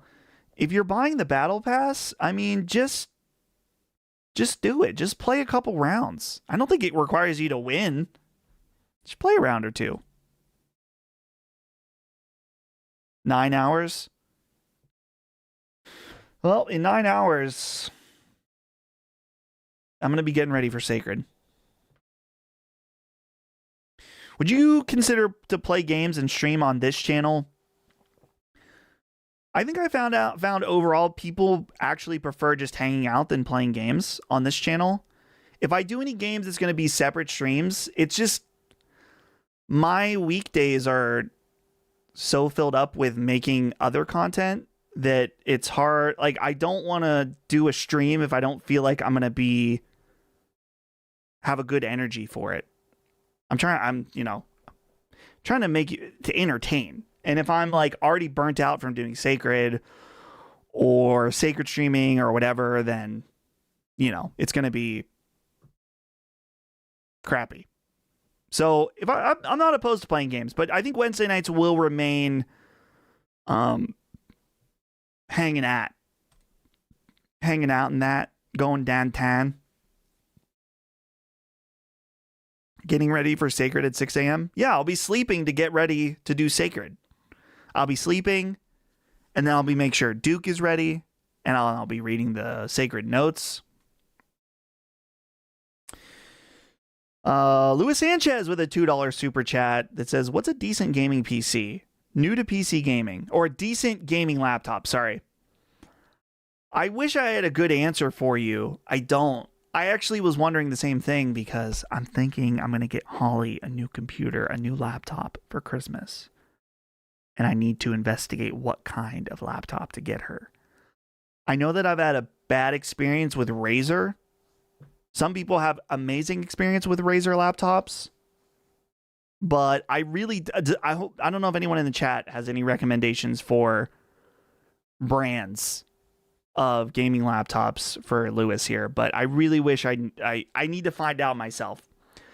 So, yeah, that's all I can give you. But thank you for that $2 super chat. It's much appreciated. Do you play on your PS5 Pro 30th Anniversary Edition? Absolutely. I was just playing it today. And I was playing it throughout the week. I ain't keeping it locked up in a box. I bought it to play it, and I'm never going to sell it, so it's all mine. So I don't need to worry about keeping it nice. I mean, I'm going to keep it nice. But hopefully she doesn't watch your streams. Dude, she's fucking playing Civilization right now, or watching anime. She ain't watching this shit. She's definitely not watching. Cash Money Savior with another it's another $5 super chat, but his first. It says, hey Dustin, I noticed you uploaded your latest video in 4K. Any interest in doing the same for Sacred? No. Not interested. I have experimented with that a few years ago. The reality is Sacred videos are 4 hours long. And so when they're 4K, they are very large files.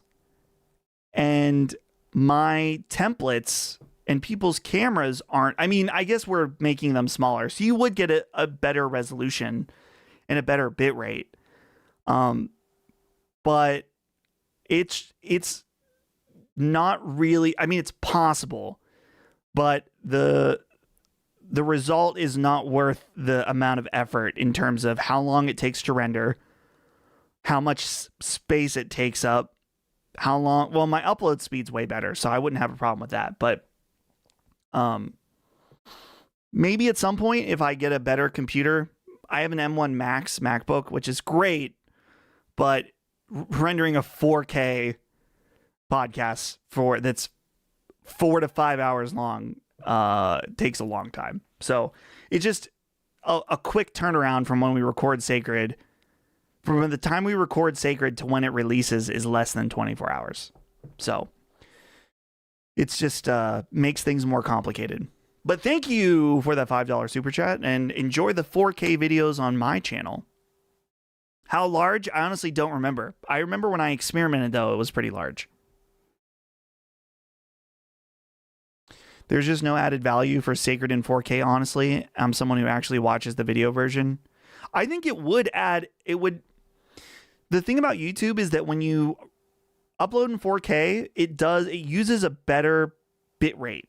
And so even if your video is in 1080p and up-res to 4K and you upload in 4K, you do get a better quality, but it's not going to be anything insane.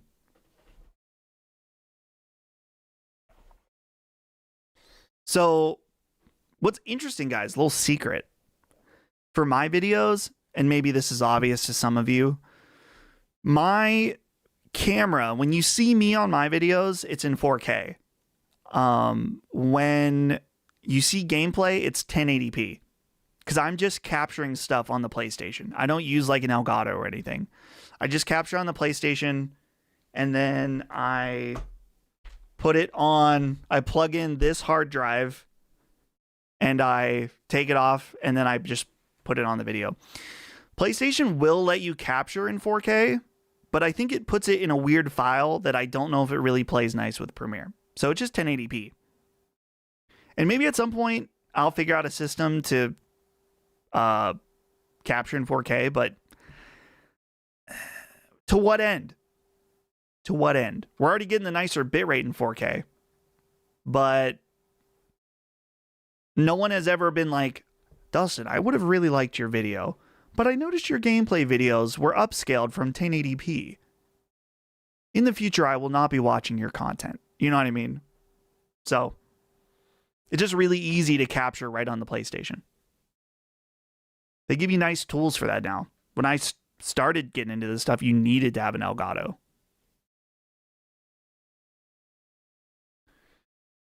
Dustin do a video on PC game optimization being horrible now.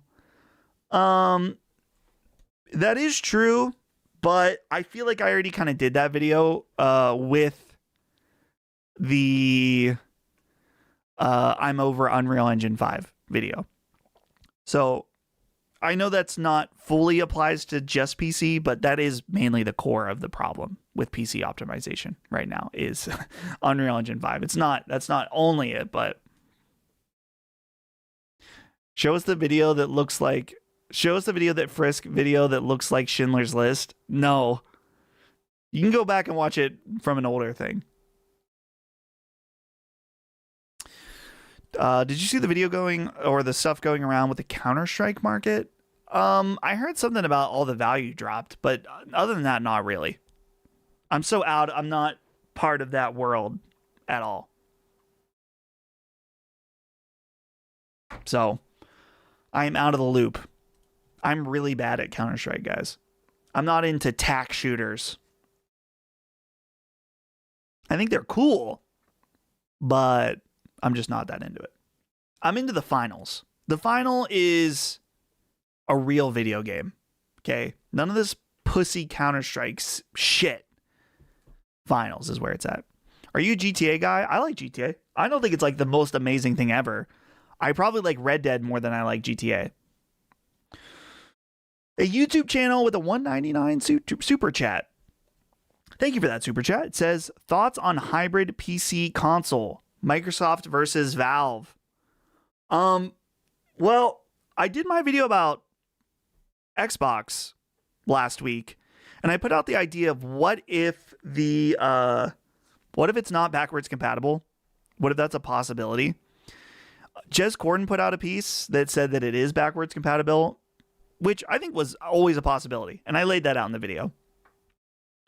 PC console hybrid is interesting. I think that's very appealing to us, the hardcore people, the power of PC, the openness of PC. But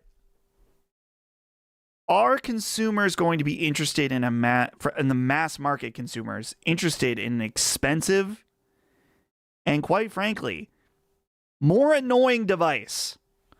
You know, like PC is way more annoying than console, and I know it's way better. The PC people always are like, it's not hard anymore. And no, it's not hard anymore, but it's not hard until you have a problem to deal with. And sure, maybe you deal with those problems a lot less, but for Joe Schmo that's used to playing PlayStation, and then they download a game like Battlefield on their PC, and they're like, oh, you need to go into your BIOS, you know?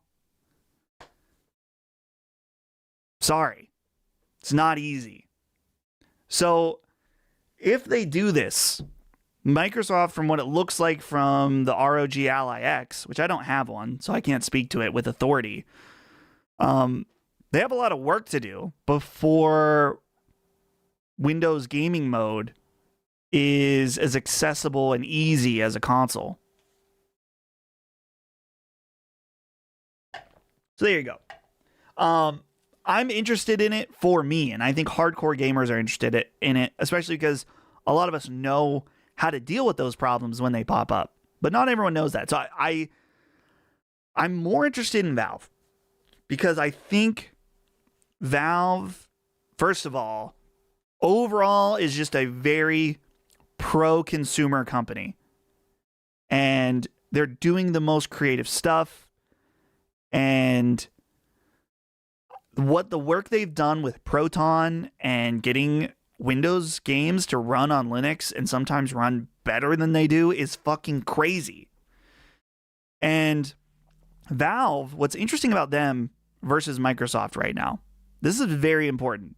And I don't see a lot of people mentioning this. Part of the reason the ROG Ally X is $1,000 is because it's made by ROG. It's made by Asus or Asus, whatever you want to say. I've heard both. And so Asus needs to make money on the hardware, right? Because they're not making money on software that's sold on it. They make their money at the point of sale, and that's it. Then it's gone. That's the only chance for them to make money off of that consumer. Valve, on the other hand, if Valve makes a new Steam box that runs SteamOS, it's like a Steam Deck but a console, they can sell that, and they can sell it at cost. Not at cost necessarily, but they don't need to charge anywhere near as much because they don't look at that hardware as the primary means of making money. They know that every time you purchase a game on Steam, they make money. The traditional console format, right, is you sell the console, you make money on the games. You sell the console, and I mean, before in the PS3 and 360 generation, you maybe sell the console even for a loss to make up on the games. And that's not true anymore for these companies overall. But that's why I think Valve, if they pull this off, they could have a pretty interesting, powerful piece of kit that could come in a lot less. Just because they don't need to do that. Now, Microsoft, with the new Xbox, it sounds like, if I had to guess, they will have their first party offering. Sounds like it's going to be expensive, but I would imagine part of the thing in that Sarah Bond interview that they just did with Mashable is she was like, they brought up the ROG Ally X being $1,000, right? And she was like, well, yeah, it's this is our premium handheld, but we also have the cheaper Xbox Ally, ROG Xbox Ally, the white version that's not as good. So I think they'll have, while the main primary offering for the next Xbox will be expensive, they will have a cheaper option. Couldn't you make the same argument that Microsoft could subsidize the cost of the ROG Ally? Maybe. It depends on what their partnership with Asus is, but I don't really know how that would work.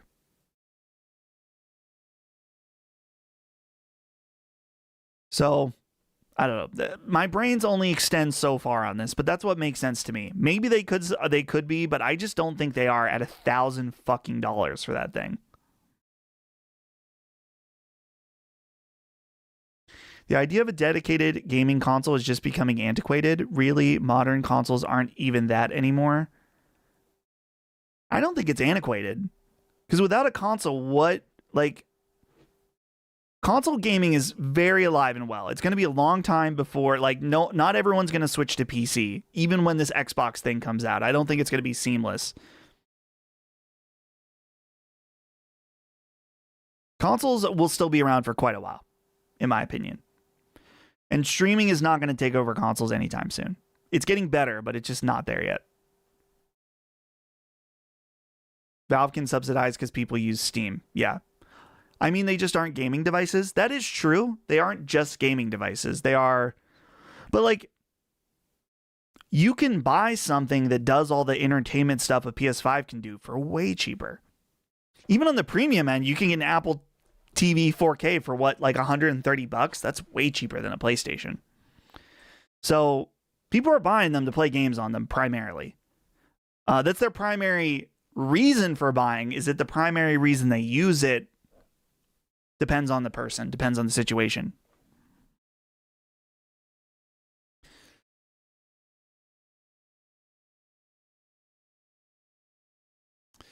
The minute Valve launches SteamOS for desktop, sayonara Windows. Good riddance to bad rubbish.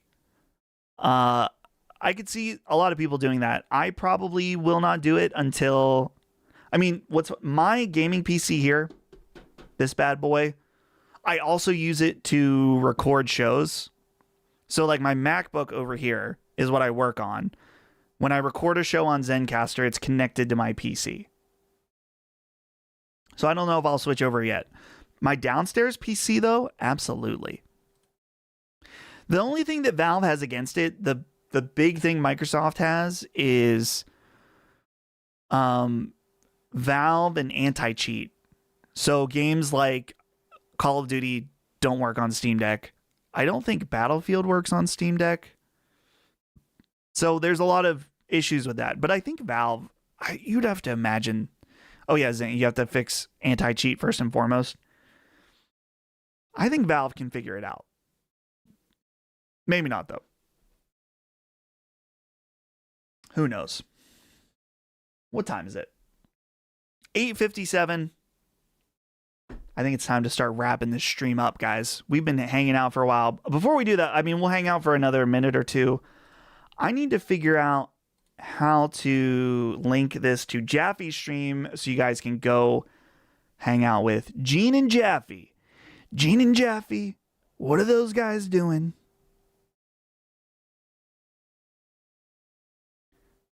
Redirect. I figured it out. Search for videos on other channels. Jaffe. There we go. I fixed it. Okay. Downstairs PC. I thought you were in a basement. No, I'm on the second floor. I'm on the second floor. I don't have a finished basement. So, but that's it, guys, for this stream. It's been very fun. We've had a great time talking and hanging out. Real quick, if you haven't seen, I have a new video today about Halo and Ninja Gaiden, and I have my Chainsaw Man video. So more videos next week. 2 this week. Feels good to get 2 out. So I appreciate it. If you're here and you haven't subscribed to my channel yet, oh, there's another super chat. So we'll do that super chat before we leave. If you're not subscribed yet, please subscribe. Consider subscribing. It helps me out. Gets notifications and stuff like that for future videos. Appreciate it a lot. And thank you guys all for your super chats and your memberships during the stream. Really helps me, supports the channel financially. It means a lot. I appreciate it. So we shall end with this final super chat from Orchard W. It says, do you have an Ultimate Pipe Dream game announcement? The Pipe Dream game announcement, and it feels like there's a little chance of it being real, is Tomba 3. Now that we have the Tomba 2 port coming out, it doesn't feel impossible to get a Tomba 3. Is it going to be any good? No. The other Dream announcement is Bloodborne 2. That actually, right at this very moment, Bloodborne 2 feels less likely than Bloodborne 2. Or Tomba 3 feels more likely than Bloodborne 2. So thank you for that super chat. And with that, I am out of here, guys. Thank you for hanging out. And I will see you guys on Sacred Symbols, on Sacred Streaming, back here next week, on more videos, all those good things. So until then, we'll see you guys later. Goodbye.